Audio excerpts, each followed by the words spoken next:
Okay, great. Thank you for your interest in joining today's webinar on careers in the NGOs and international organization sector. So I'm Professor Mei Chu from the Data Science and Policy Studies program in the Faculty of Social Science. So in this webinar, we are honored to have 4 guest speakers to share with us their work experience in the sector.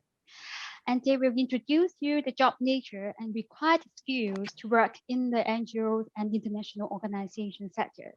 And they will also offer you some useful advice on how to pave your way for developing careers in the sector. So first of all, we will have Ms. Jo Hayes, CEO of Habitat for Humanity Hong Kong, as the first speaker. Habitat is an international NGO with a vision of a world where everyone has a decent place to live. And Jo's career path spans a range of industries, from education and media production with the British Council and BBC Worldwide to the NGO sector. And Jo brings over 20 years of experience and expertise in strategy development, operational management, and multi-stakeholder engagement. So now let's welcome Jo. Thank you so much, May. I feel really old now. I realise I've got a number of years behind me, a number of industries. Shall I go ahead and share my screen? Yeah, sure. Okay. Let me do that now. And thank you so much for the opportunity to join you all today. It's amazing. I can see we've got just under 100 people on the call. I'm admitting people as I see them pop up because I've got co-hosting, so I'm admitting the right people to join today. But yeah, it's an absolute pleasure to be with you, and I'm always excited to share about what it means to be working in the non-profit sector. But I will actually give it a different name this evening. I won't be calling it the non-profit sector. So yeah, as May shared, I'm the CEO of Habitat for Humanity Hong Kong, and my name is Jo Hayes. I do have a bit of a colourful career that's crossed over multiple industries, and I have got a very strong editorial background that crosses over a few of my positions. So I did want to make it really clear that what you can see on the screen here is not a typo. I did mean to cross out non-profit and put for impact. I think too often in the non-profit sector, we talk about what we are not and what we don't do. And the sector is actually defined by not making a profit. But I heard this term for impact organization in a workshop that I attended a couple of weeks ago from the Asian Charity Services by Lali Kesby, who's a board director at the non-profit that I used to work at. And I think it's a term that we should all start to use. So I'll be using for impact organization in this presentation when I'm referring to non-profits. So I only have 20 minutes. So I'll cover the essentials. And I'm going to talk about very briefly why is data gathering and impact measurement so important for each and every one of us, not just for the for impact sector, why we do what we do at Habitat, how we do it, what it is that we actually do, and then I'll touch on the importance of defining your purpose and values and what a career in the sector can actually look like. So before I start about the importance of data and impact, I'm going to share why we do what we do at Habitat for Humanity. And I'm sure you've all heard of Simon Sinek. And if you haven't, look him up. He famously talks about always starting with the why. So that's what we're going to do today. So as May mentioned, we do have a vision. It's a global vision and one that we also have in Hong Kong as well. And we're driven by the vision that every single person deserves a decent place to live.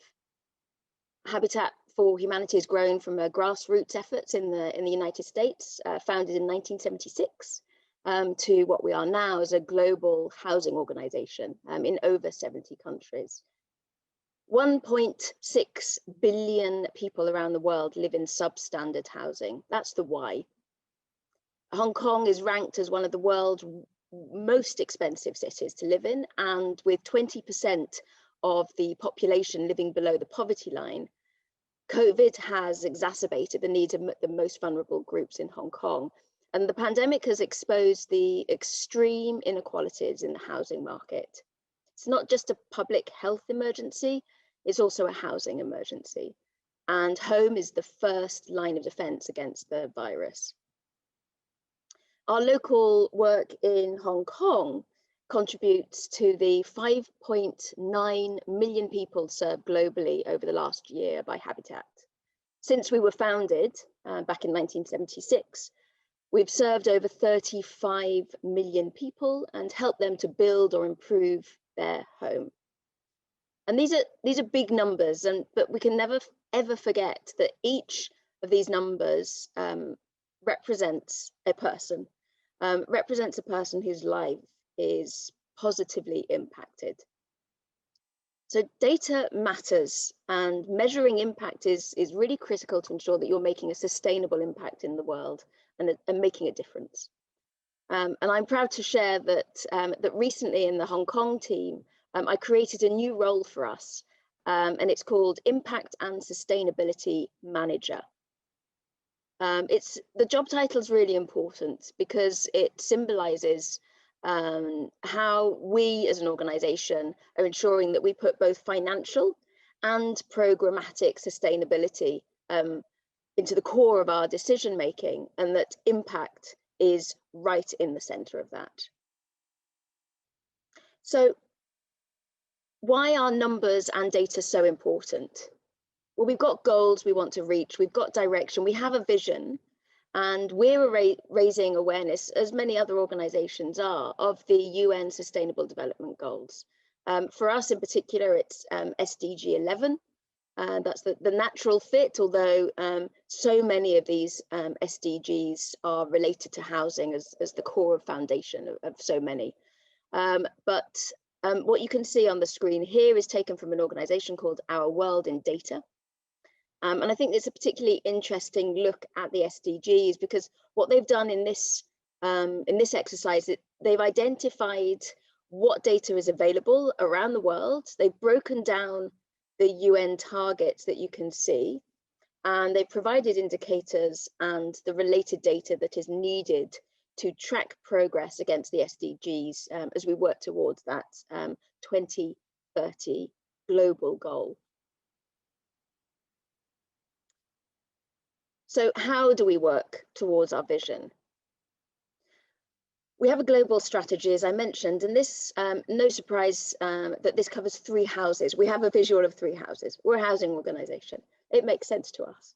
But it breaks down in 3 very understandable houses.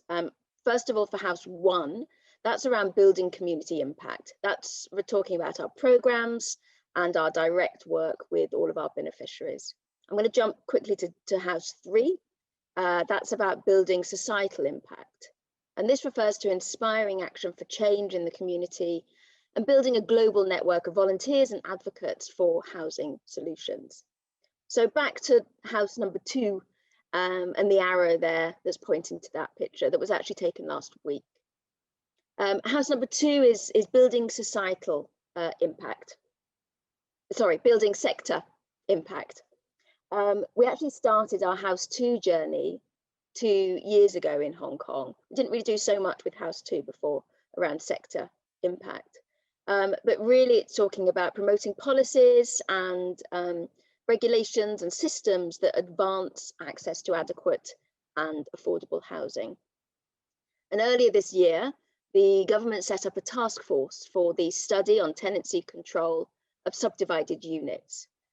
Last week, as I mentioned, they invited us to attend their meeting and share some insights from some creative ideas from around the world that could potentially help their thought process and their own creative thinking to find solutions for tenancy control of subdivided units in Hong Kong. One of the key messages that we shared with them was around a campaign in South Africa called Know Your Community. And we shared that to know your solutions, you must know your people. And to know your people, you have to gather data. Gathering data is key to success. And then really important to note, and I haven't put it here visually on the slides, but underpinning those three houses are the foundations to our organization. And they cover two areas. One is being financially sustainable. But the second is really, really key, and that's investing in our people. We can't do what we do without our people. So what else do we do in a habitat? We build houses. We build houses around the world, and as the most disaster-prone region, we work with communities to enable them to be resilient against future disasters. We deliver skills training such as financial literacy and masonry skills so that people, and importantly women, can learn how to build their own homes and even use their new skills to generate future income. We engage with millions of volunteers to become advocates for decent and affordable housing for all. In Hong Kong, we carry out essential home repair and renovation work in public housing estates. And in response to an emerging need, as part of our Project Homeworks program, which is our local home repair and renovation program, we've developed a deep cleaning strand. But it addresses both the needs of the elderly for keeping their homes clean and healthy, as well as providing employment opportunities for local domestic workers who've seen their income significantly reduced because of COVID. We usually help around 200 families a year in Hong Kong, but this year we're helping over 1,000 families. I'll just let that settle. Going from 200 a year to 1,000 in nearly half a year. It's really important to note that the need is greater than ever, even though the challenges are immense. So what about you? What's your purpose, and do you want to make a difference in the world? There are a few misconceptions about the charitable sector.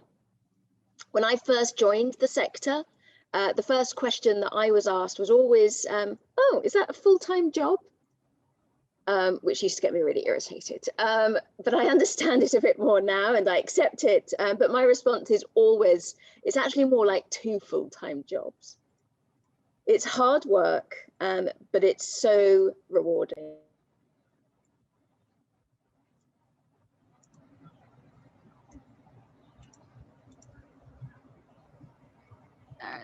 Joe, you have to unmute. Yes. Oops, how did that happen? Maybe you clicked the wrong button. Okay, go ahead. Thank you. Was I talking about how much hard work it was to be in the sector? When I got to that, yeah. So the misconceptions are, it is hard, and it is a full-time job. And whenever I'm been asked that question, I always do say it's more like 2 full-time jobs, because you never really switch off. You are purpose-driven when you join the sector, and so you're always thinking about how to help other people and help to make their lives better. It's hard work, but very, very rewarding. And there's a misconception that we're really badly paid. Don't get me wrong, we don't have a great salary, but we're certainly not one of the worst paid industries. We do have some decent salaries within the industry, because quite frankly, the work that we do is so important. We need skilled people. We really do. the range of roles is massive. It's not just frontline work, although that's a huge section of what we do, but there's so many other roles that you could go into. And I'm going to repeat on that last point, that the programs run themselves. The programs do not run themselves. We do need skilled people.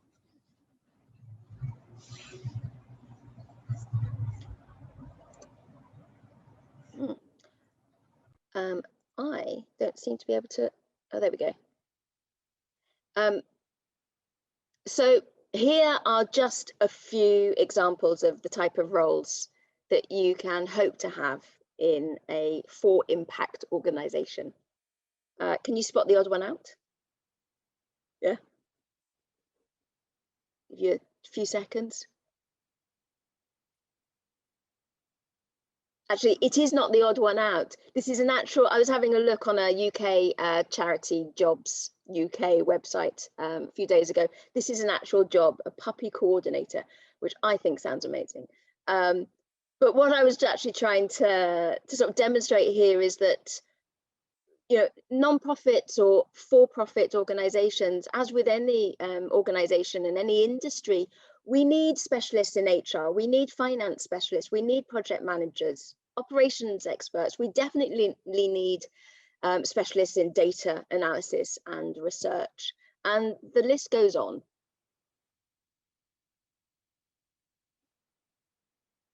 So how do you know what your purpose is, and how do you find out if an organization has the same values as you? Well, in multiple ways. You know, you can volunteer your time, your expertise, you can develop your leadership skills through organizations such as ours. We take people on to become volunteer team leaders to help us run our programs. You can find internships that give you an opportunity to contribute in a valuable way. At Habitat, we always try and make sure that it's about impactful projects and not photocopying.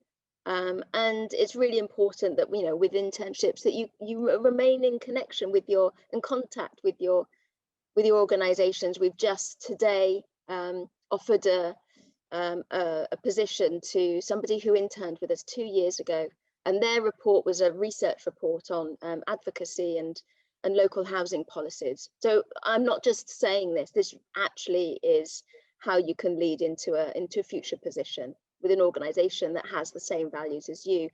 And don't be afraid to ask the organization, what are their values? The range of organizations is huge. So how do they treat their people? Is it a clock in and clock out mentality? Or do they value trust and transparency? Especially in times of COVID, there are also more opportunities for short-term contracts. So you can learn about different causes and develop a sense of what your purpose might be through working with different organizations. But I strongly encourage you to avoid the temptation of job hopping. The data around how often people move from one organization to the other and how quickly they move from one organization to another, that data is definitely out there. But when you commit to a cause and when you commit to an organization, you have so many opportunities to grow with that organization and to help that organization to grow. So often you can get involved with different teams and learn with and alongside your colleagues. You can develop your skill sets in multiple areas, and the leadership opportunities are plentiful. Working for a for-impact organization can be a stepping stone to a corporate job. But for so many people, it can be a meaningful and purpose-driven destination. Certainly was for me. Thank you so much, and I look forward to having a more interactive chat later on with the Q&A. But for now, I'll stop sharing my screen. Okay. I'll just give you a moment for my email if you want. Thank you, Jo, for your sharing. So we will have the Q&A session at the end of all the talks. So if you have any questions, please wait for a while. Now we will have Miss Queenie Law as our second speaker. And Queenie is the former Gender and Social Inclusion Support Officer, UN volunteer of United Nations Development Program in the Lao People's Democratic Republic. Her work in the UN program includes project development and management, research and resources mobilization for poverty reduction, gender monitoring, and lobbying with local partners for better COVID-19 crisis response. Queenie is also a recent CUHK alumna, and now she's studying in a master program in peace and conflict studies at Uppsala University in Sweden. Let's welcome Queenie. Thank you, May. Okay, let me go ahead and share my screen. Sure. And wait. And let's do this. Can you see my screen? Yes. Yeah, okay. So thank you so much for having me here today. It's definitely my honor to be one of the speakers, and I hope you're all keeping well during this difficult period of time. So as you can see from the title, I will be focusing on a career in NGOs or international organizations like the UN. So I guess I'll start by telling you a little bit more about myself. So I'm a recent graduate from CHK. I graduated with a bachelor in government and public administration back in 2019. And right after my graduation, I went to Laos and I served with UNDP for 1 year. And my position, as May mentioned, was Gender and Social Inclusion Support Officer. So the reason why I did this right after my graduation is because I've always had a strong interest in international affairs, in development, and especially gender equality and women's empowerment. So back in CHK, I did focus my studies in international relations and gender studies. So you can see I already have quite a strongly established interest, and therefore working in the UN is quite like a logical step for me that I would take. And currently I'm now in Sweden actually, so I'm studying my master's in peace and conflict studies. So before I move on to my presentation, I'd like to add a little more like general notes. So as you can see from my profile, I'm also like a fresh graduate. I'm still exploring my career ambition. I'm also expanding my network. So what I'm hoping to do here today is to share with you my experience from the past 1 year with the UN and what I've learned about the INGO sector. But I'm also hoping to hear from you, to discuss with you, and also most importantly, to learn from you all as well. So I'll start with the most frequently asked question, which is how I got in. So I understand that for many people, working in the UN sounds like a far-fetched concept, and doing it right after your graduation is also quite rare. So if you're a university student in Hong Kong, we're actually very lucky. So I'm not sure if you've heard of the Hong Kong Agency for Volunteer Service, AVS, you can search it on Google, and also UNV, UN Volunteer. It is a UN agency. So basically the concept is that the AVS in Hong Kong, they are like government funded. And the idea is that the Hong Kong government will fund a batch of university students in Hong Kong to go to different countries and work in different UN agencies. So for me, I'm batch 5. And we have countries like Thailand, Vietnam, Laos, Uzbekistan, and Kazakhstan, and also Sri Lanka initially, but there was like a terror attack right before the departure of the volunteers, so they canceled the posting there. But then different university students, they go to like UNICEF, FAO, for me it's UNDP, so different UN organizations. And then during my time in Laos, I do receive like living allowances. So, but then it is funded by the Hong Kong government, but through the UNV, if it makes sense.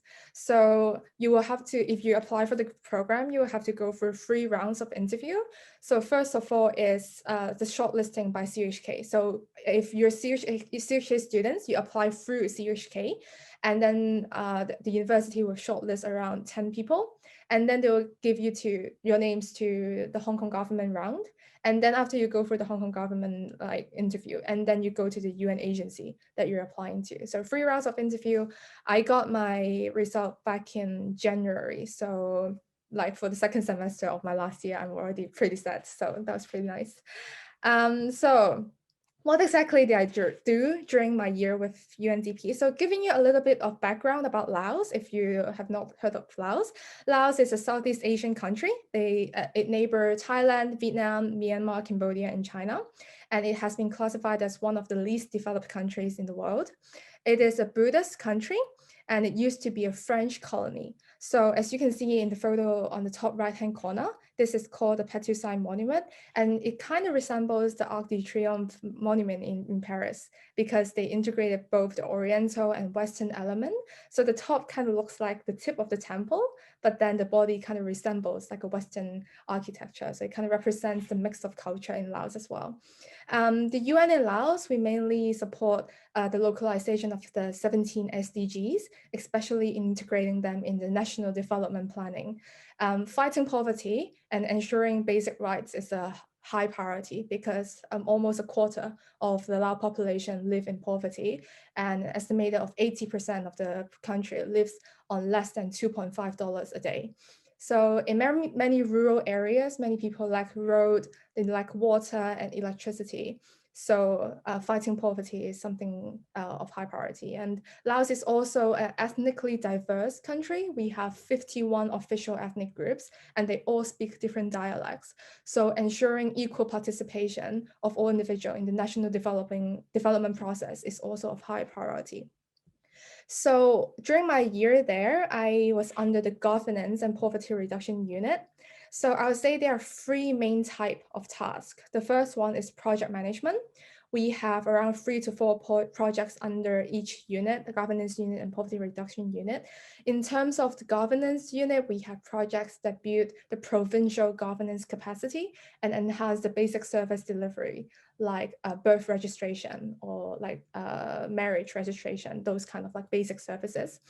And we also have rule of law project that assists the judiciary sector in refining the legal system and also enhance the access to justice for all individuals.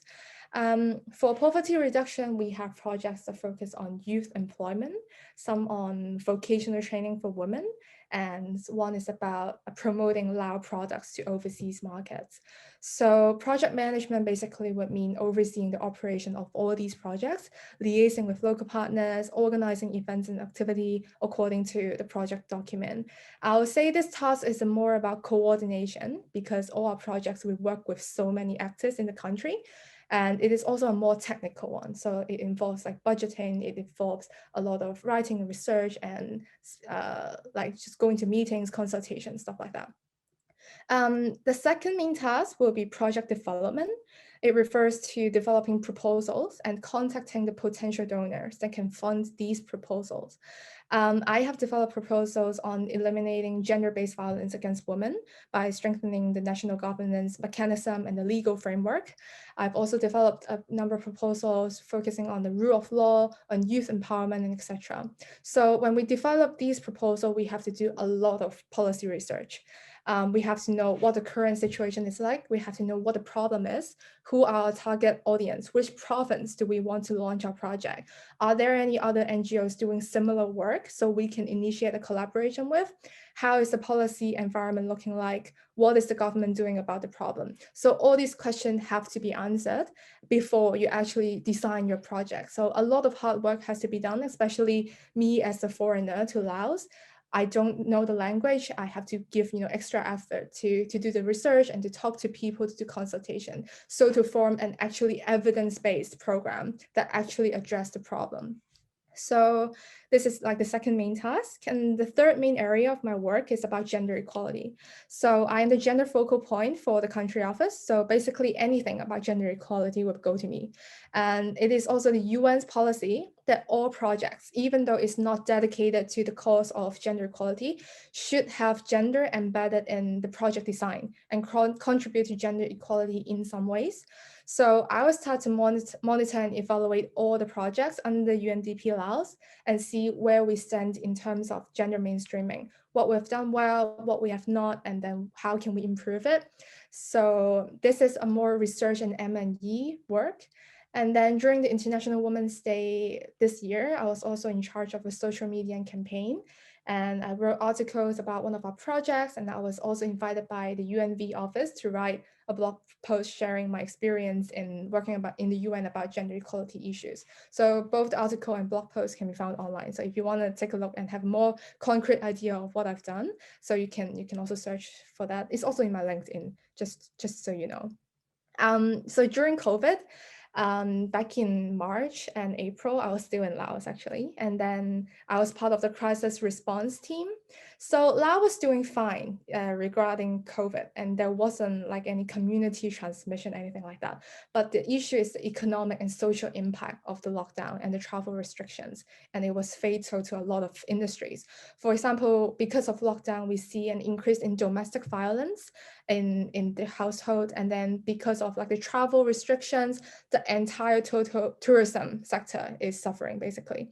So as part of the crisis response team, we sat together, and then in a very short period of time, we have to produce different proposals on like social protection, on SME support, on the national and provincial health preparedness in case there's a second wave of corona, on tourism sector relief, on e-commerce. And then we have to present immediately to different donors or to our regional office to get the funding to actually launch these projects.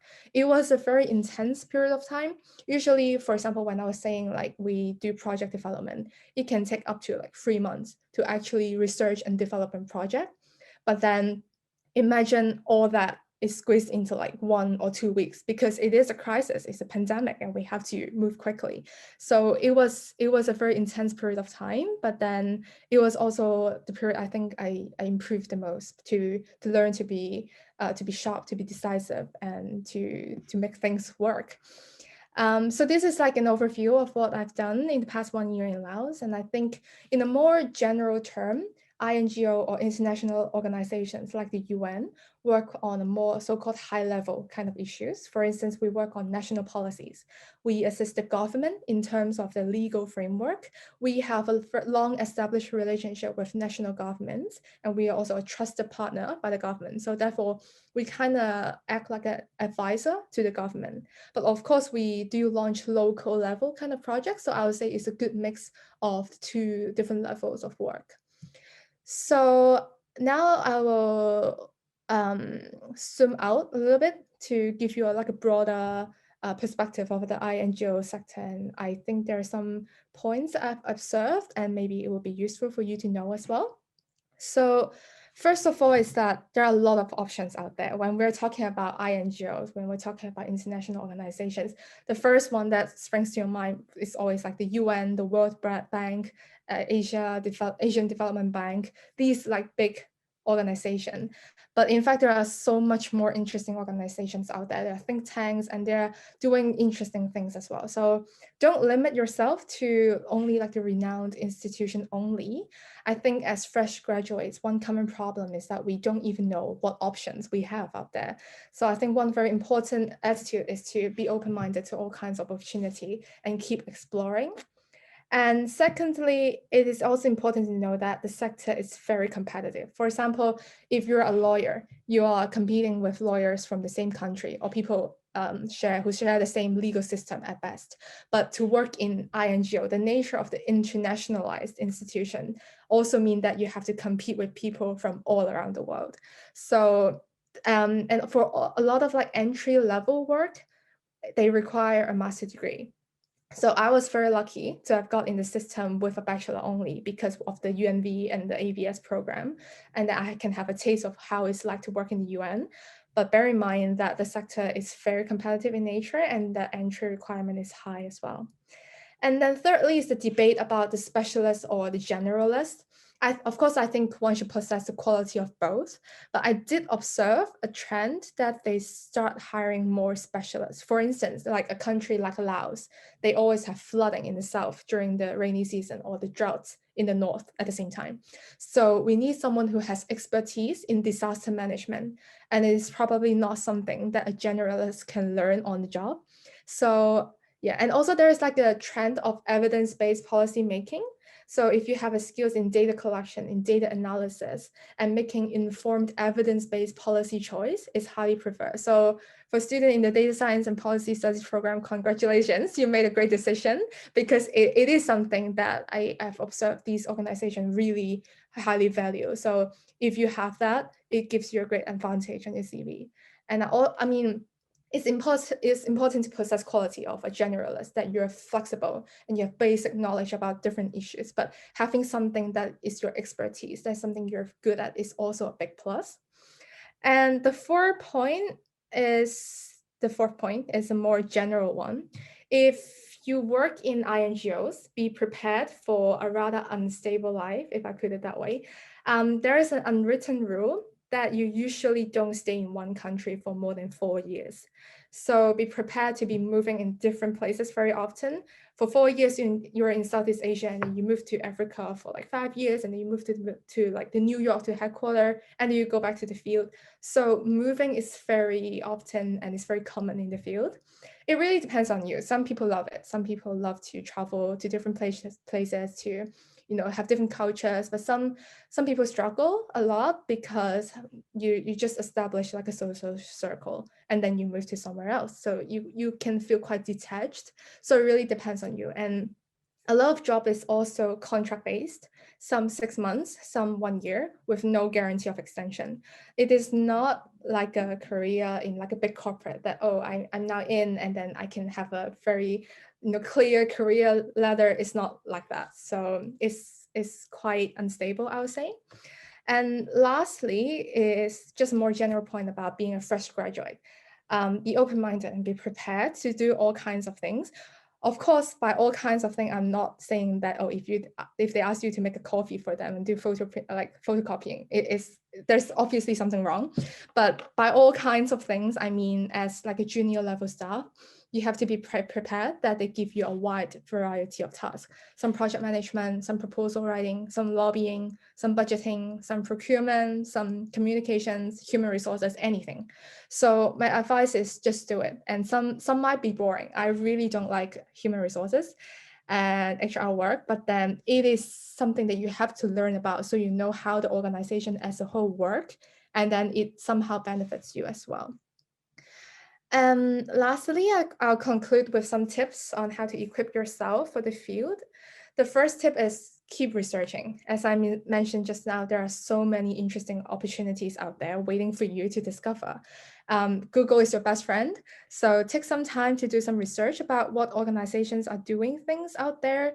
Use LinkedIn, connect with people who are working in the organization that you're interested in, ask about their opinion, and how you can get in. For example, ask how you can work with those organizations as an intern, as a trainee, as a junior level staff, whatever. So do your research, go out there and do your networking. The second point is also linked to what I've mentioned, is to try to find an area that you want to be specialized in. For example, I've always had an interest in armed conflict, in war, and I want to be an expert in peace building and development. And one of my career goals is to work in like post-conflict regions. So that's why I'm doing a master's in peace and conflict studies right now. So if you found your interest area, become an expert in it, but also of course be open to other perspectives. So you possess both the qualities of specialist and a generalist. The last point is about language.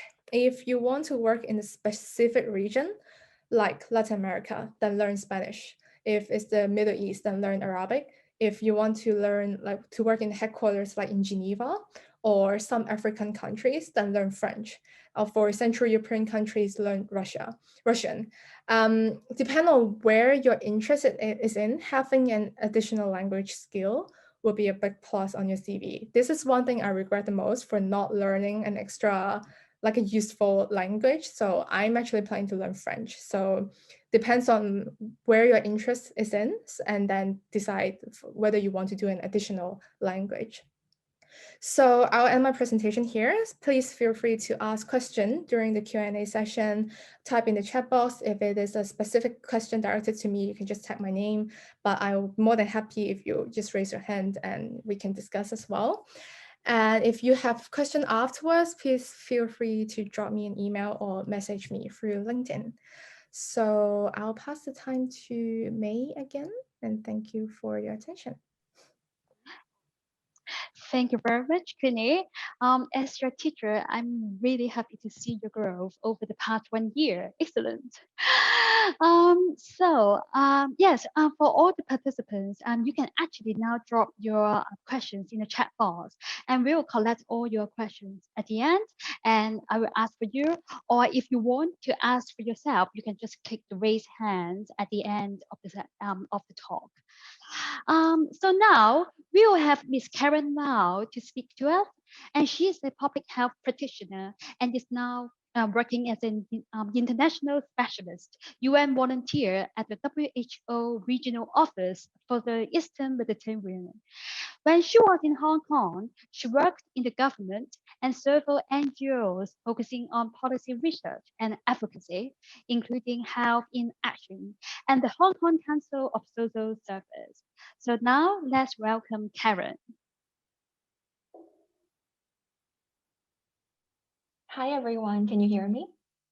Yes. Hello, Hi, Karen. apologies. I was on a call with Geneva and Copenhagen colleagues because I am currently in Cairo, so in a work day, but apologies. Never It's very mind. Thank great you. to be here today. I was actually like on one side, I was on the Zoom meeting. On the other side, I'm definitely tuning in.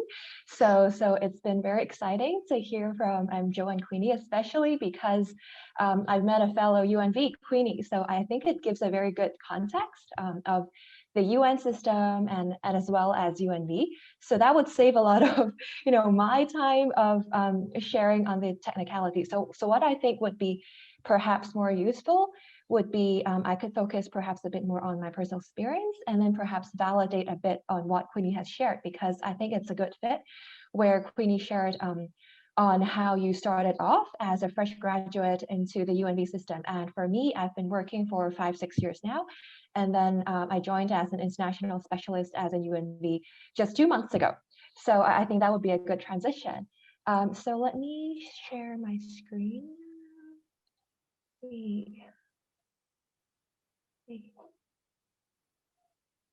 Okay. Is it working? Yes. Okay, awesome. Okay, so just very briefly again, thank you again for inviting. And the topic today actually rings very close to what I'm very interested in, because I actually started off working in the NGO sector before moving into government and then to the INGO sector. So I think everything today, like the speakers, would time very well. So I'm very looking forward to the Q&A especially. So I'll keep my session brief. So again, rings very close to Queenie. So I'll talk a little bit about myself first, how I got here. And then because the session is really about, career sharing and it's about you. So I'll talk a bit about, from my experience and my observations, what's out there, what is it for you, and hopefully some tips for you, no matter what's your interest area, where you want to go in the future. So hopefully it's more transferable and generic. And I've just put a little disclaimer there that, my views are expressed are solely my own and it doesn't represent any entity. So that's just a very governmental or NGO training. So a few words about myself. So I've actually studied pharmacy at the University of Hong Kong. And similarly, I think at the universities in Hong Kong, CUHK, HKU, other universities, I think a good opportunity is always, as a student, to join or take any opportunity that would open your eyes. So specifically going overseas. So for me, I've actually been to India for a service trip on women empowerment, and I'm working in slums. And that was what got me into the field of global development and global health, because to me, I've always been interested in health, but with this experience, I realized that the world is really big. So the other thing that I've always been thinking of was that there's a lot of worthy battles in this world, in Hong Kong, outside of Hong Kong, gender equality, environmental science, human rights, animal rights. So I agree with what Joe and Queenie said. It takes time to explore and to see where your interests lie, but eventually there's so many things out there and so many worthy battles that you'll find something. And I really believe that you you just listen to what your heart tells you, and then everything will fall into place. So that's sort of my few words. So how I got here. So I mentioned that I was a pharmacist graduate, and then because I was very interested in global health, so I did a global health master's in London after my internship at the Hospital Authority in Hong Kong. And interestingly, after my master's, I actually had a reverse of plan. So during my master's there, because we learned a lot about ethics, social justice. It was quite an inspiring session for me because I came from a very physical science, health sciences perspective. And during my master's, we learned a lot about anthropology, social sciences, different paradigms. And it was then when I realized that I had to reflect on my intentions of why I wanted to do global development work. Was it because of I wanted the adventure? Was it the ego? Was it for the excitement? And I felt like in order for me to contribute substantially in other contexts, I really needed to have some skill sets. So I didn't want to land in recolonize a place, and we would so call it. So I really wanted to build up skill sets that's useful to the local context. So that's why after my master's, I decided actually to return to Hong Kong, my home city, and to work a bit there, gain some experience, explore my interest. So when I got back, the NGO that I worked in is called Health in Action. I'd encourage you to look it up. It's a very nice organization. So the project I worked on was on refugees and asylum seekers. So in line with what I was thinking, rather than me flying overseas where I don't speak the local language, actually in Hong Kong, there are a lot of neglected communities that would really need assistance or support. So refugees, asylum seekers is definitely one of the most marginalized groups in my opinion. So I started off with a refugee project, and that itself was also very humbling and eye-opening. So you would appreciate that in Hong Kong, even though the population is not that large, we have people coming in from really all over the world. So Yemen families, Somalis, Sri Lankans, so really all over the world. And that's where I started to pick up some Arabic words, which is useful here. And after working in the NGO sector in terms of service projects, we moved on to advocacy and policy a bit. So we had a funding from Oxfam, specifically working with COHK actually as a joint project, where we looked at the healthcare access of working poor families in Hong Kong. So that was sort of my gradual shift because when I said I didn't really have a plan, so I just went with what my that I fell into the area of policy research and policy advocacy, and through that Oxfam project, we had to, as deliverables, we had to do press releases, press conferences, write to the government and policy briefs and all that. So when I was doing a bit more on policy research, then we moved into the area where we started to attend LegCo meetings, write position papers, and then focusing not just on refugees and asylum seekers, but also local ethnic minorities in general. So with the organization, we shifted from a more service approach to a bit more on policy advocacy and a more systemic approach.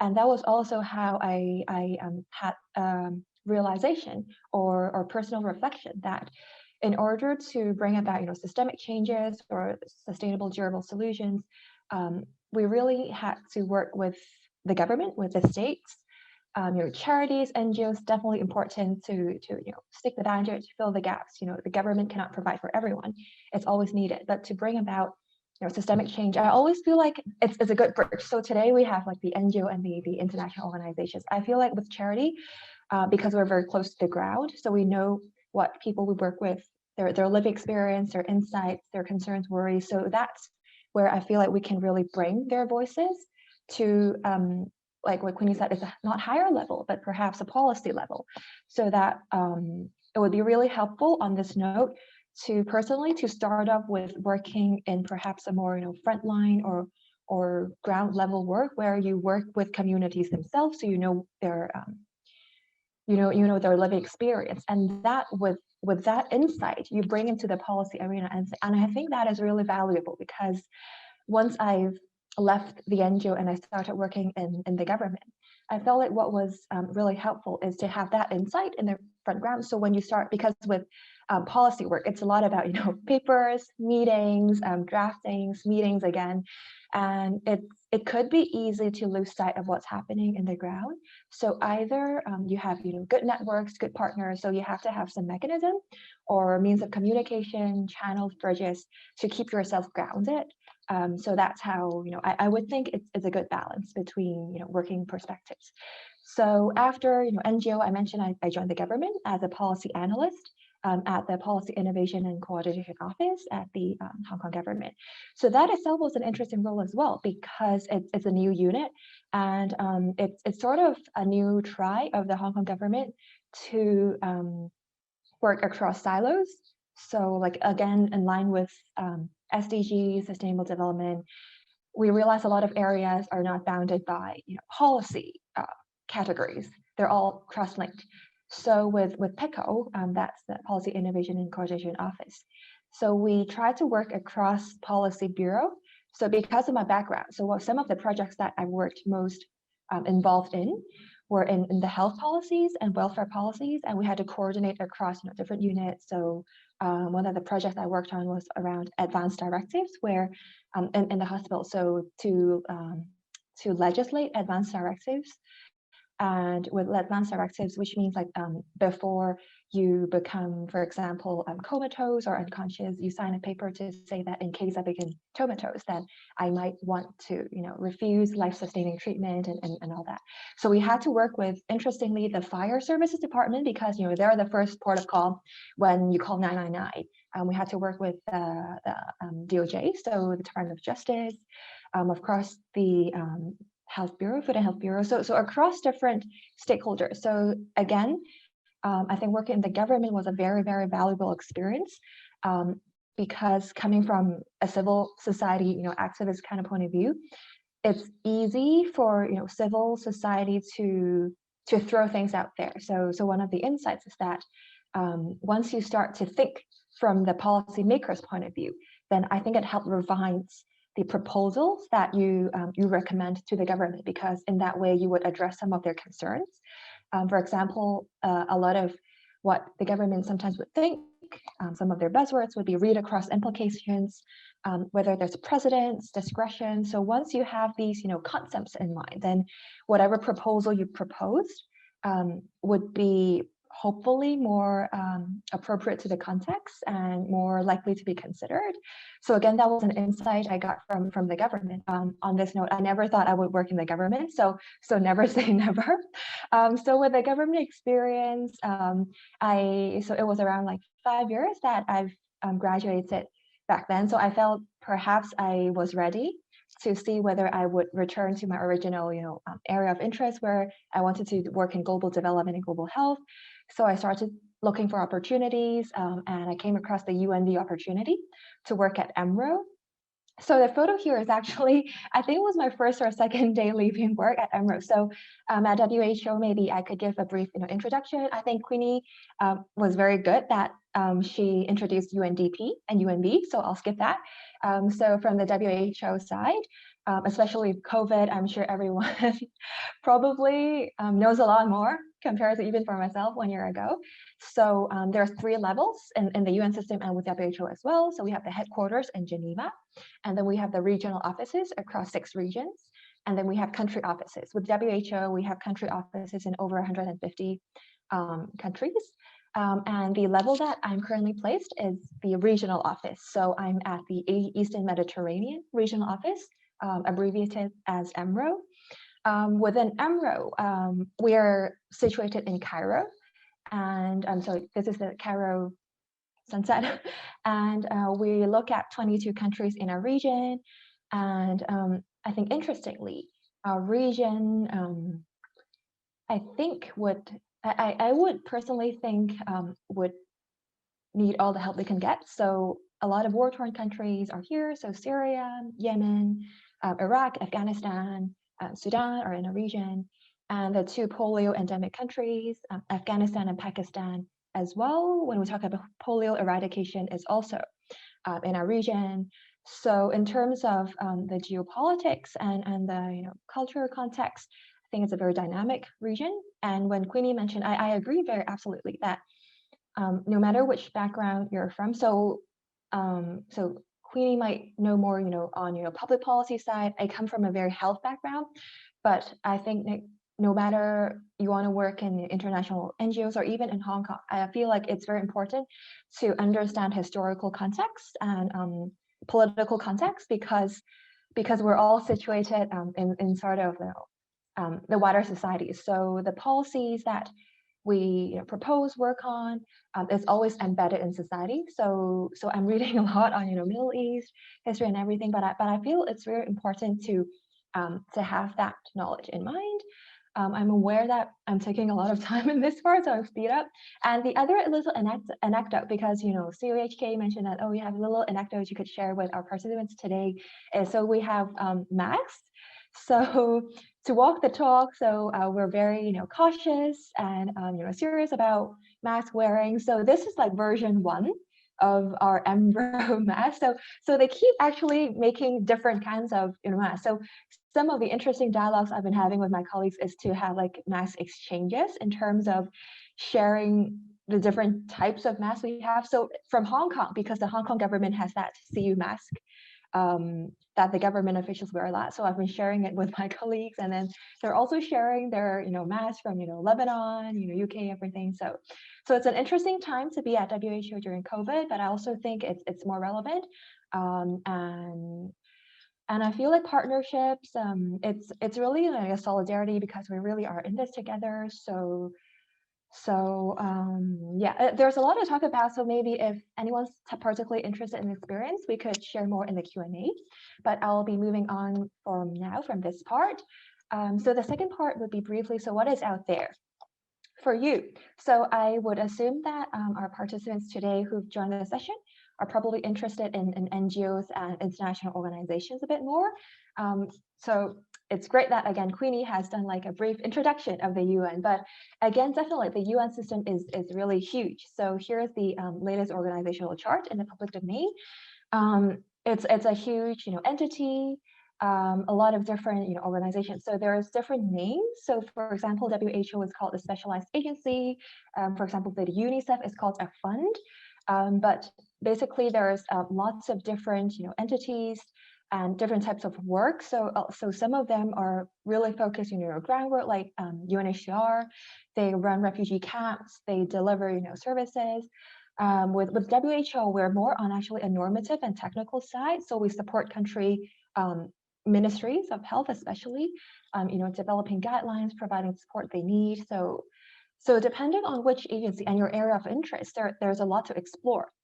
So definitely check out the different agencies, and some of them probably, especially if we're from Hong Kong, because we don't really have UN agencies offices here, might be quite new. So definitely have a look. It's very interesting. So this is one of the themes that from a personal point of view, I wanted to really share with participants today.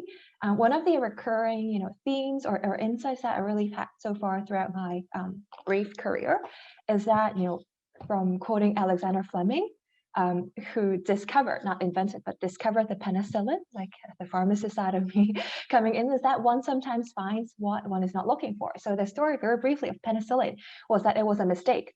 So it was left, overnight, and then there was some mold, and then they found out that it actually had, antibiotic properties. So, the lesson being that sometimes, we come across, opportunities, people, experiences, work outside of work, where sometimes we can never really plan ahead, but stay open-minded and keep an eye out for different opportunities. And sometimes that's how you would, find your own path. So just a little quote there. When I sometimes think about exploring my career and the opportunities out there, again, I would very briefly share, I think, 2 very useful public health frameworks. I would think they're useful career frameworks, to be honest. So the one on the left is called the social determinants approach. So for example, when I think about health, It's not just healthcare. So it's not just about, hospitals, nurses, doctors, but it's really about, the conditions, the systems, everything in place that makes people healthy, healthy physically, mentally, and socially. So with this framework and in public health, we think about all the sectors and processes that's there. So for example, when we talk about, improving well-being, that's often what NGOs and international NGOs have as their vision. It's a lot. So it's about related to education, employment, conditions, water sanitation, housing, especially for Hong Kong. We have Tong Fong, subdivided units, food, and then social networks, and the general economic and cultural conditions. So I would think that there's really a lot to explore. And when you map this, so we have actually done some of these exercises with some of my other students, and when we map this framework into the for example, the government's departments, or for example, the NGO landscape in Hong Kong, it maps very well. So like we would always be able to find a specific NGO or INGO sector where it fits into this. So I think it would be helpful as a start to explore your interest. And the other is, we call it like the river analogy. It's like the upstream, downstream. It's quite common in development world, especially for health, looking at the type of intervention you're in. So starting from, for example, for myself, I started off at a rather downstream, interventive phase where I mentioned I work with refugees. So we actually had even had to organize dental health camps because refugees aren't allowed to work in Hong Kong because we haven't signed the Refugee Convention. So there are certain immediate needs that have to be filled. And then moving a bit upwards, we started looking at policies, instruments, looking at system factors. So that's a bit more upstream, and then even more upstream, you might be from my refugee example, it would be to thinking about why are there people actually leaving their countries, coming to different places. So I would think like the river analogy is a nice framework, again, to think of what intervention phase you might be interested in, for example, starting your career or moving upwards and downwards. And then so that's sort of how I envision the opportunities out there and the different entities. Again, if anyone's interested in particular areas, we're happy to share more in the Q&A session. And moving on to the last part on the useful tips, hopefully I have come up with, I think, 6. I forgot how many Queenie had. So 6 useful tips, hopefully, that it's based on my own experience when I was doing job seeking interviews, talking to people. So it's really personal. So it might not be applicable to everyone, but I just wanted to put it out there. So the first one rings very closely to my role with the UNV, with Queenies as well, is volunteering. Even with Joe, with everybody, volunteering is so important. Well, not just because of the value in itself, but again, to me, it's really because there's so many different types of living experience. Like we as one human being, you're not able to live all the experience, but it's through engaging with different communities, different people's lives. That's when you really build relationships and understand the context and the needs of different communities. And it's really through that personal, you can read a lot, of course, on that, but it's really through one-on-one conversations, being out there, that you really understand the context. So volunteering is really useful. And I would just add that apart from because of COVID, I understand, but even outside of COVID, there are so many forms of volunteering. So you don't have to be physically there. UNV actually has an online platform, so definitely check it out. I also did one of the online UNV sessions as well. So that would also be a good start to start engaging with NGOs and the UN system.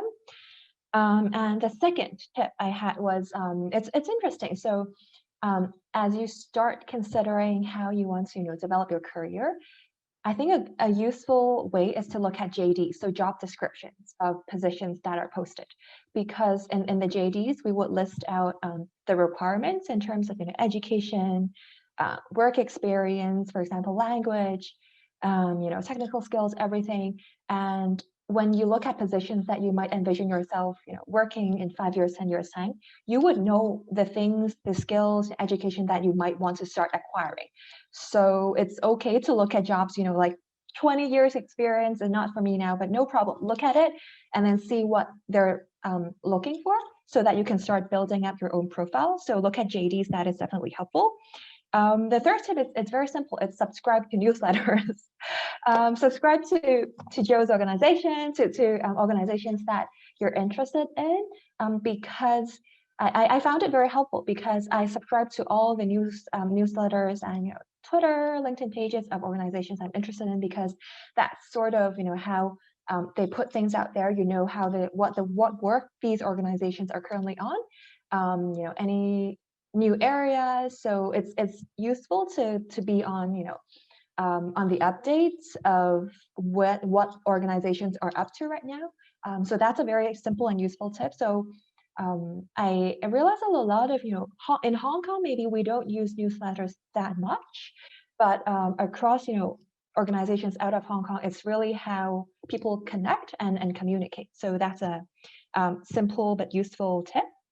And then the next one, it's really to encourage you to reach out to working professionals. So reach out to Joe, to Queenie, to everyone, because I'm sure that, to be honest, like people who are very interested and passionate about their work wouldn't mind you reaching out to them and then sharing more.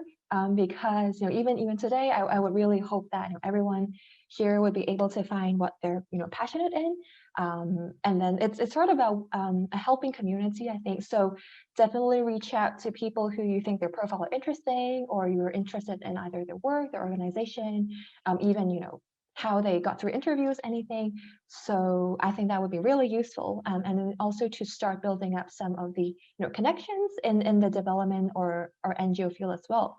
In Hong Kong, sometimes people say, oh, it's connections, how you get a new job, but I don't see it as negatively, because I feel like in the networks that you will start building up, it's really people who have similar maybe values and interests. So it's a helping community. So I think it's good to meet people, like-minded people in Hong Kong, outside of Hong Kong, and start having these conversations. I think the fifth tip I had up there is to be out there. So it resonates a bit with the volunteer tip I was talking about. Again, I understand it's COVID times, but it's still helpful to keep this in mind. I mean, with Zoom, everything, it's easier to connect, because it's easy to search endlessly online, Google, read things, but it's really different when you're out there. It's not just about whether it's the same experience or not, but a lot of the things aren't actually available online. For example, especially sometimes with NGOs, we have like a new project, we want someone to help us quickly or anything. We don't intentionally not put an opportunity out there. It's just because we don't have the time. It's easier if we reach out to people we know or have a network and then start it up from there. So reaching out to professionals, being out there and to know what's happening on the ground is really helpful. So definitely be online and offline as well, as much as you can, so that you'll be able to know what opportunities are out there. And the final tip, really easy, is to read. Irrespective of what I said about being out there, I still think it's really important to read a lot, and to read widely. So not just your own area, but really to be open-minded. So just the very, very final note about probably what NGOs, INGOs, or actually any, I think employers these days are look for, is to really have diverse. It's not just skill sets, but a diverse knowledge or a diverse awareness of what's happening around the world, because I think we're moving a bit from traditionally perhaps a more vertical specialist approach towards a more horizontal integrated approach. So I think, for example, for me, I've moved on from NGO, government, non-government, but I think that's really how I think the trend is going. So don't be afraid if you feel like, oh, I'm not specializing in an area. Specialization, of course, it's still useful, but I don't think there's any problem with being a generalist, and sometimes it's just different skill sets. So maybe I'll stop here, and then I'm looking forward to the Q&A. So thank you so much. Oh, my last quote, sorry. So life plans are an illusion. So have a life philosophy that will guide you in your career. So don't panic if you feel like you don't have a plan. Just follow your values and everything will be fine. And so good luck with your careers, and thank you so much for inviting again. And feel free to be in touch with LinkedIn. Thank you. Thank you, Karen. Very useful tips. So now, okay. So now we'll have Professor Annie Tam, Chairman of the Executive Committee of New Life Psychiatric Rehabilitation Association, to share her experience with us. Annie is a former administrative officer who has just retired from the Hong Kong Civil Service with her last position as the Permanent Secretary for Labor and Welfare. She has served in the government for over 36 years with postings of leading and important positions. And she has rich experience in policy formulation and working with different parties, including NGOs, to improve social welfare. And Annie is also a registered social worker and a CUHK alumna, and is now serving as an honorary professor of Faculty of Social Science at CUHK. In today's seminar, in addition to some work experience, Annie will also provide us with some theoretical concepts about corporate governance and NGOs. Let's welcome Annie.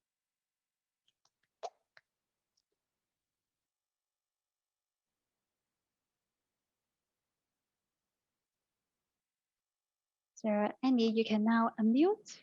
Yes, Yes. Hello, can you hear me? Yes.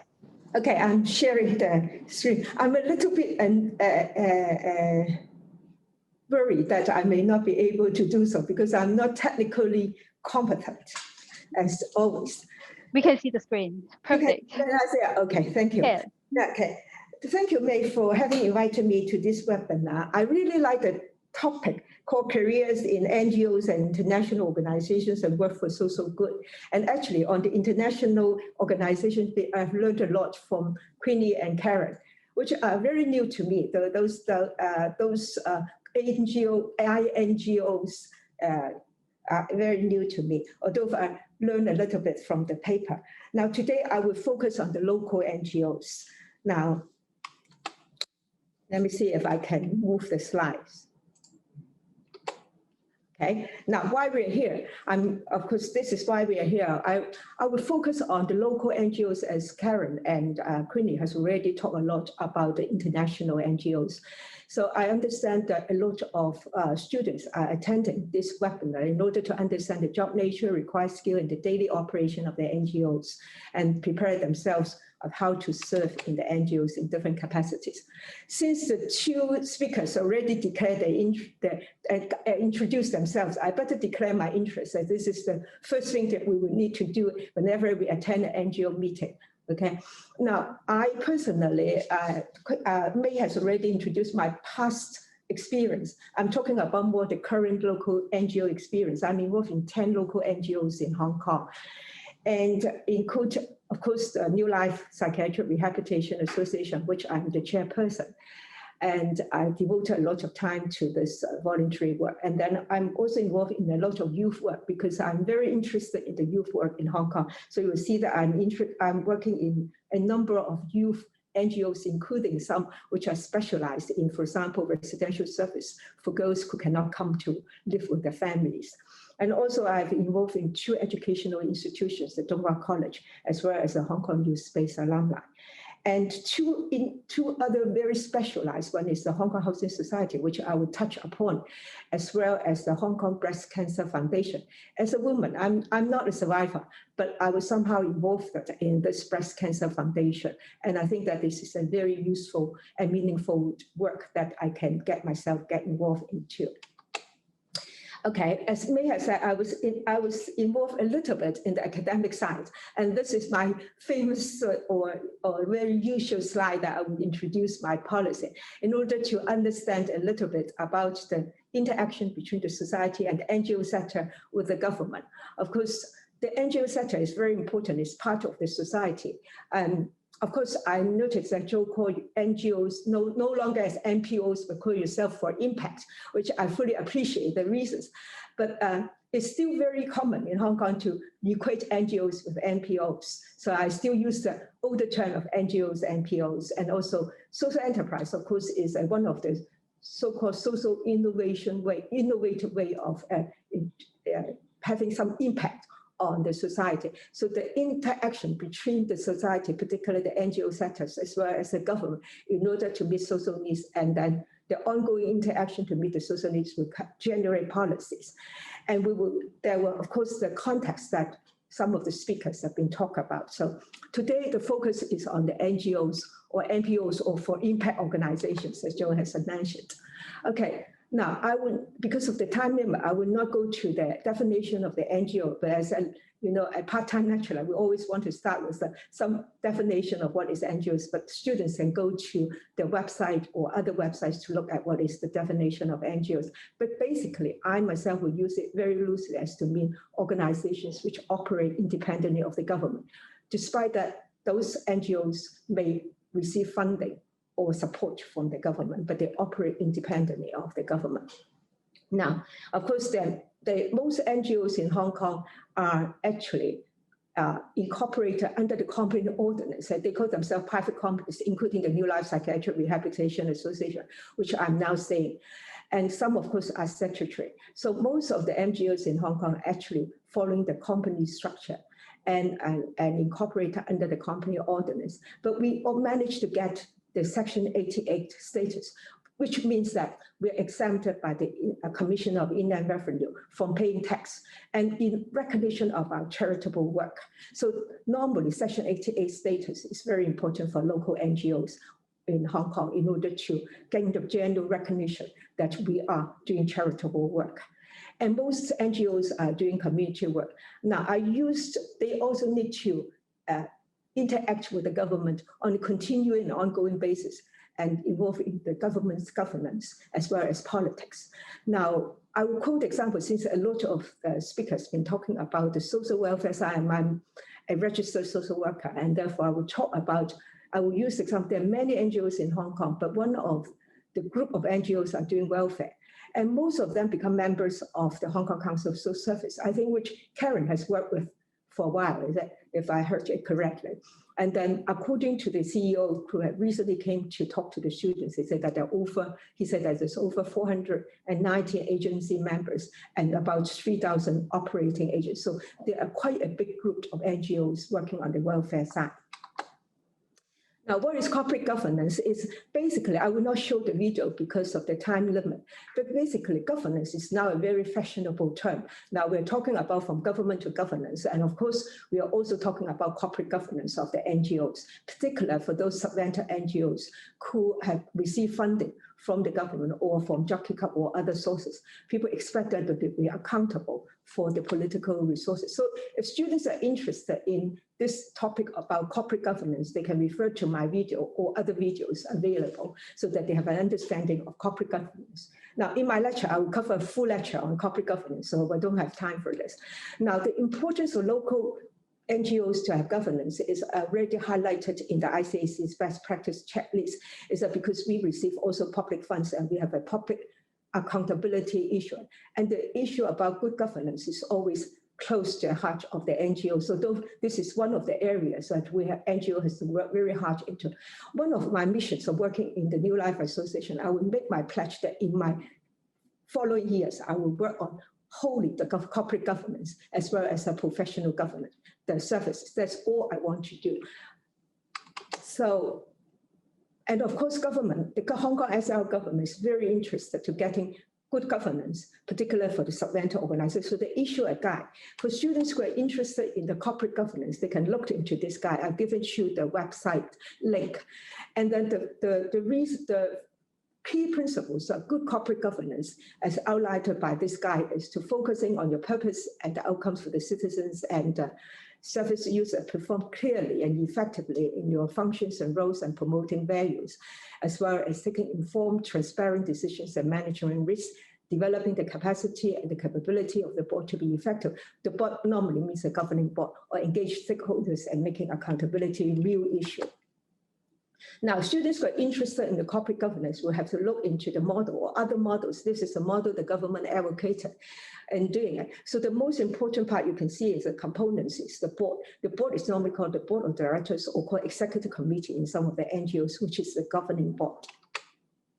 So I won't go into issues about the corporate governance, but this is my own list of corporate governance issues, and at least for my NGOs, which I'm now chairing, I'm going to focusing on this list of issues in order to ensure that the corporate governance is working well. So, but I don't have time today, so I won't go through it, but I just give the students my list of corporate governance issues. And to me, I will always summarize the success factor of NGO or NPO governance or impact governance is this 5L and 8Rs. This is my belief and my faith. So I think the NGO have to get the locus right, the logic right, the logistics right, and have a little bit of luck and have to love your job. You have to really believe what you are doing in order to get it done. It makes a big difference if you don't believe in what you're doing and you're doing it. I think the three speakers have this experience themselves. They will agree with me. I'm very glad that Joey is nodding her head and maybe very encouraged, because I really believe that love makes a lot of difference. And therefore I have 8 hours. You have to be right people, right time, right place, right attitude, right strategy, and be responsible, responsive, and be respectable. This is always very important to me. And originally, I have 9 hours. I always have to say right heart. But one of my members say that right heart is not the right thing to do from the medical point of view. So I delete that from the list. Now, I go a little bit before the students decided to go to work or serve in NGOs in different capacities. You have to understand what is an NGO's function. Now, normally, NGOs have 2 main functions. One is advocacy and one is operational.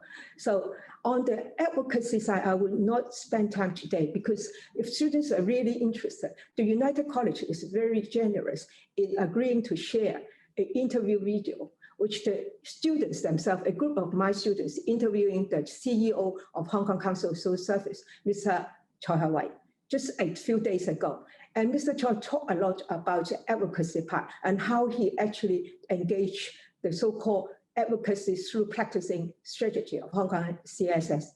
And also, some of the topics, some of the issues which the previous speakers have been talking about have been covered by Mr. Choi. For example, housing, subdivided units, poverty line. For example, he talked about how he had the Hong Kong Council of Service and the voluntary sector as a whole has been fought more than 10 years in order to get the government agreeing to formulate the poverty line. And also other issues, so for example, how we agreed to help the disability people and things like that. And also he was doing something like the transitional housing. And this is a very interesting project, which he thought that there is something that is done to assist to change the world and solve social problems with social innovation. Of course, the definition he used is the Young's Foundation's definition on social innovation, which students can refer to. So that interview will be very interesting. If your students are interested in that, we can share the video with you, because the United College say that we can do so. And then, of course, I personally agree with Mr. Choi, most of the words I said, but I would like to, for the students who actually study data and technology, they probably would like to know how they can integrate the conventional techniques of advising, lobbying, advocacy, and activism in order to influence the government's policy by innovation and data. Using the data analysis, technology, and innovation and creative solutions, which you have learned from your course and acquired from your IT or innovation courses, in order as the field to actually to do something new, such as you said, your own NGOs, work in NGOs, to have something with the social enterprises, or doing some other social innovation work, or even doing social analysis and research and advocacy.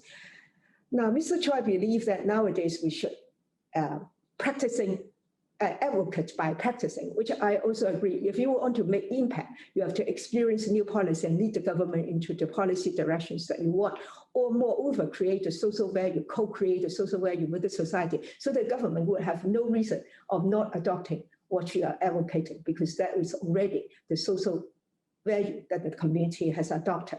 So that would create the impacts, which I think Joe would be very interested in. Now, I choose two examples to illustrate how students or people in Hong Kong or elsewhere can contribute to NGOs, to serve NGOs in different capacities. I deliberately choose two local NGOs, knowing that Queenie and Karen has covered the international NGOs. I choose two extremely different ones. One is the Hong Kong Housing Society, and the other one is the New Life Psychiatric Rehabilitation Association, which both of them are close to my heart.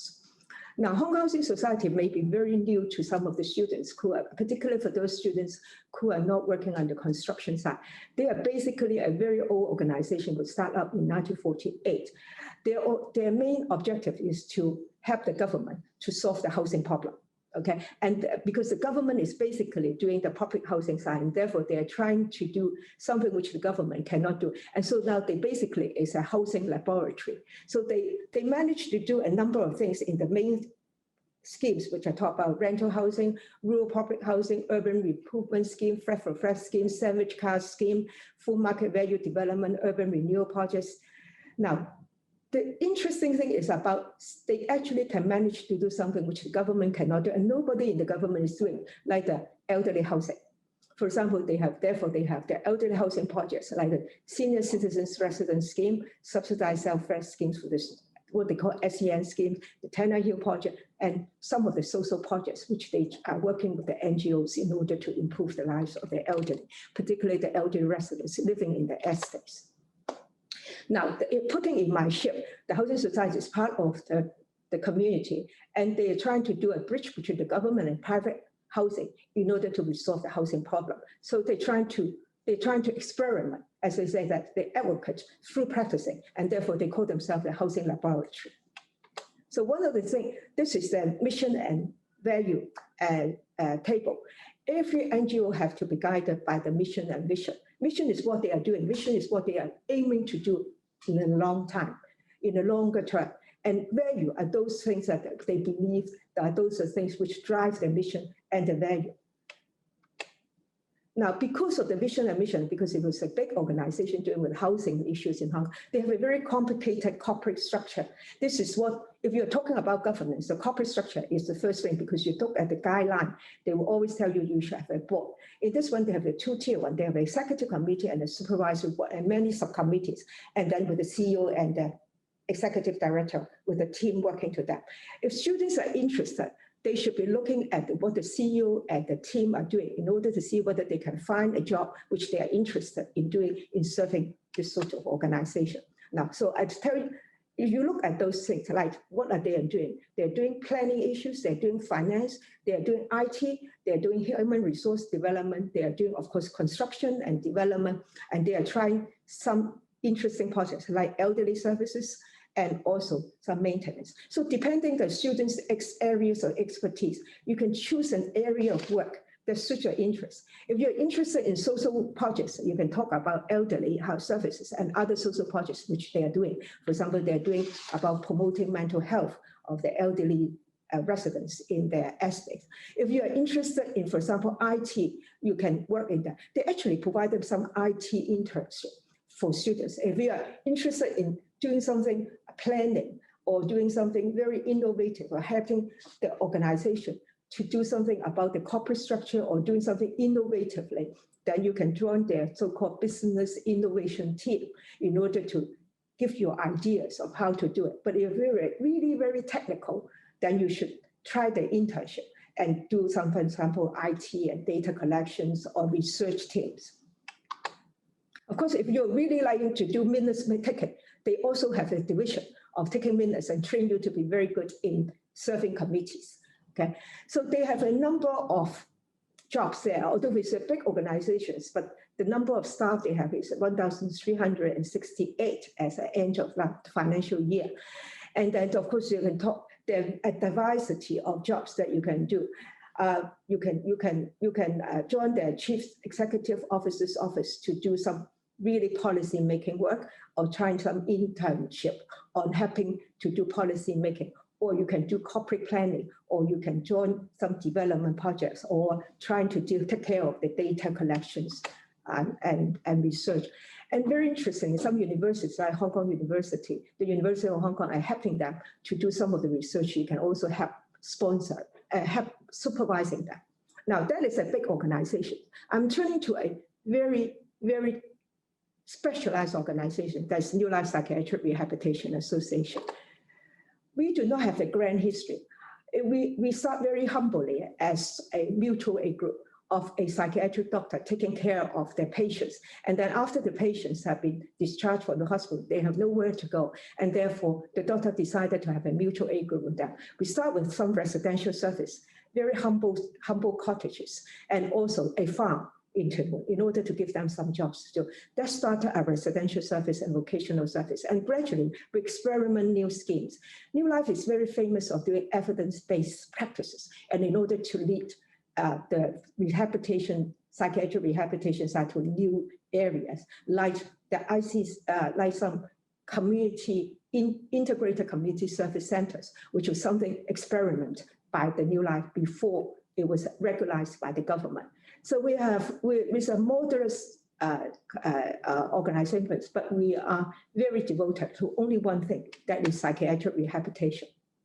So we have a range of services like vocational, clinical professional psychologists, family support, public education, residential service, community service, service for children and the parents with autism children. This is a very interesting area we're expanding. And we serve about 96,000 people every year. Now, that's what we are serving. The pie chart at the second one is what we're trying. We are still serving many seriously mentally ill people, like people with schizophrenia and psychosis. But there are increasing trend of people having other disorders, like anxiety disorders and depression disorders, which we are trying to help, like eating disorders, sleep disorders, which are mood disorder that we are trying. So I'm a little bit curious why the stress has been such an impactful subject in Hong Kong to make so many people now suffering from mental disorder, and also some other mood disorders, particularly under COVID. This is something that our association is working very hard on. And of course, there are a number of jobs. If people are interested, there are a number of jobs that you can do. If you're a social worker, of course, you are all welcome to work in our residential services of different types, and also vocational service. We have shelter workshop, we have assisted support schemes, and we have a number of interested projects.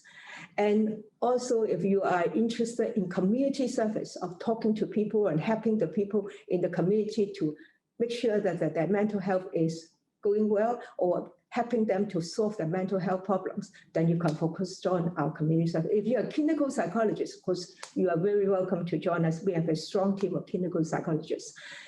And of course, if you are doing other things, we need things like human resource people. We need people good at finance. We need people good at IT. I have a colleague here who make sure that my IT going very well. So we have all sorts of this supporting people. We have a lot of people who support us administratively and also to help us to do our public education work. So if you are really creative, IT-wise or Zoom-wise or just paper writing, you can always join our creative team to help us to do the community services promotion.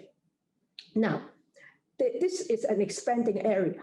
Unfortunately, mental health and psychiatry is an expanding area. You can see that there are many applications waiting for admission to the service, and we do not have enough service quota. So this is an expanding area. We're looking for young people to join us. And New Life, of course, is one of the NGOs who started with social enterprise. Our social enterprise is called WISE. It's not because we are very wise, it's because it's what integrated social enterprise. And of course, people know that social enterprise is different from private companies in that our social mission is most important. It's equally important to the business goals. And therefore, we are focusing on helping those people who have mental problems when they recover or on the road to recovery, they go back to work, either in our association, in either supporting our employment, or eventually we hope that they can go back to the open employment. Now we are a small organization, but leverage on a food chain a vertical food chain in order to do the social enterprise. So we have catering, we have retail, we have direct services, we have tourism and property management.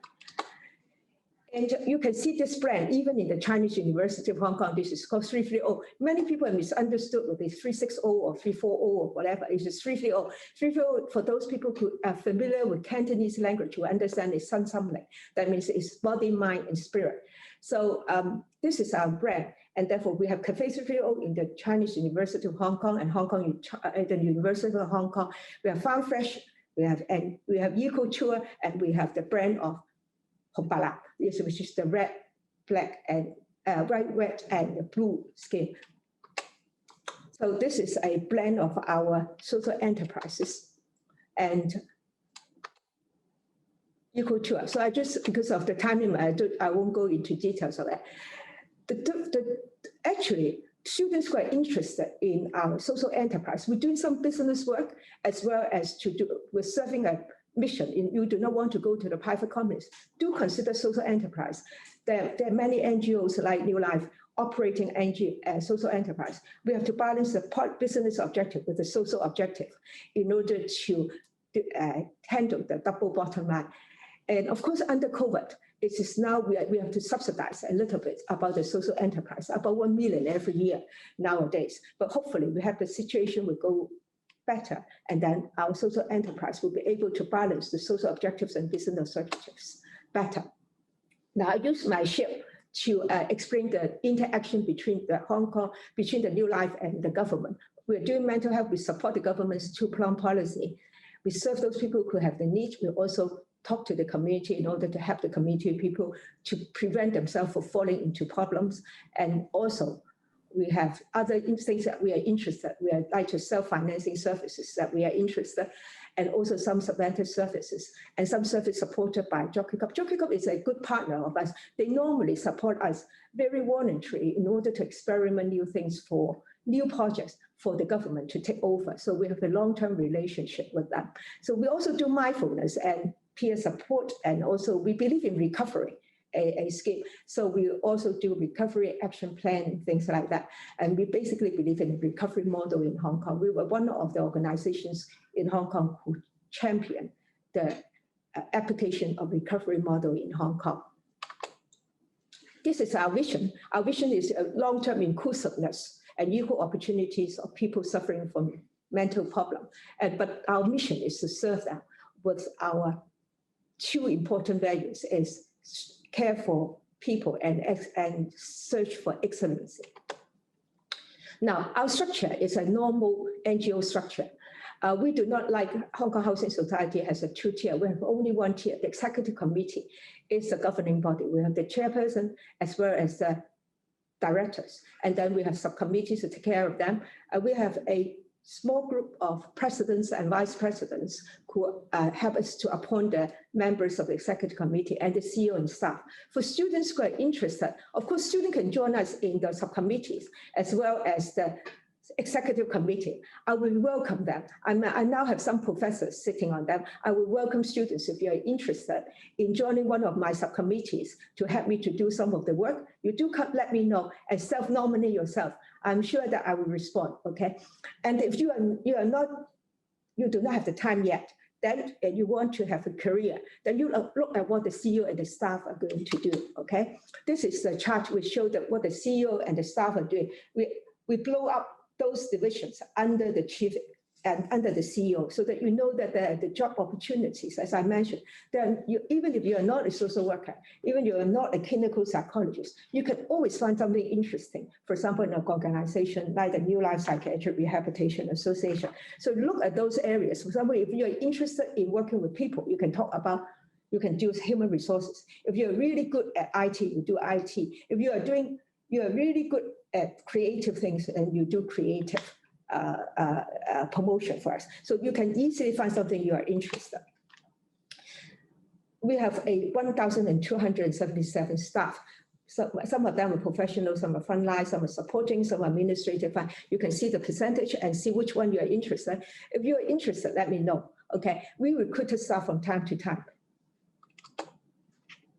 And we make sure that for some of the positions that our board of our executive committee members will sit on that to make sure that we select the right person. One thing you have to bear in mind, if you want to join New Life, my president has said this to me before he passed the chairmanship to me. She said that for New Life, I don't only want good people, good at their work, good at the profession. I also want people with a good heart. Okay, so if you have the good heart, do come to New Life, because my president has already said that she wants people with good expertise as well as good heart. Okay, now, but if you don't want, if you have a little bit of time and you don't want to serve my committees and subcommittees, but you can also serve as our volunteers with a very, very interesting volunteer program. You starting from the farm to the shelter workshop, and also to doing some mindfulness for a small group, many things that you can do for us. We welcome your ideas, or working with the autistic children or the family that would be very interesting, or doing some employment support work or counseling, or you try to learn how to do counseling work. We also provide that sort of training for students who are interested in it. There are sometimes, we of course cooperated with the universities in order to support their intern programs, but we do receive self-nominations of interns, and we always entertain them. We have interns with us almost whenever students want to come to do interns for whatever reasons. If we think that they are something that interesting, we always try to find something interesting for them to do so that they will have an experience in doing it. You can write to me direct if you are interested in the interns. Of course, you can support us, but supporting what we are doing. One of the things that we're doing is the Day 330, which you can all support us by just have to be taking care of yourself by having a micro break every day. What is a micro break? Is you break from what you have been doing something that you like, and then you think, and then we believe that the mental health will be better, because we believe that there's something that is professionally reasonable, professionally sound. So I think this is 330係新心靈廣東話嘅諧音，每個人都應該關注自己嘅身心靈健康，而且要養成330小休息。例如，我今早去公園散步，散步嘅時候細心留意四周圍嘅景物。哦，咁我明白啦。好似一個靜觀小練習咁。係啊，每日俾自己一個330小休息，輕輕鬆鬆做一個330健康嘅人啦。每天還自己3分30秒 ，Day 330，天天身心靈健康。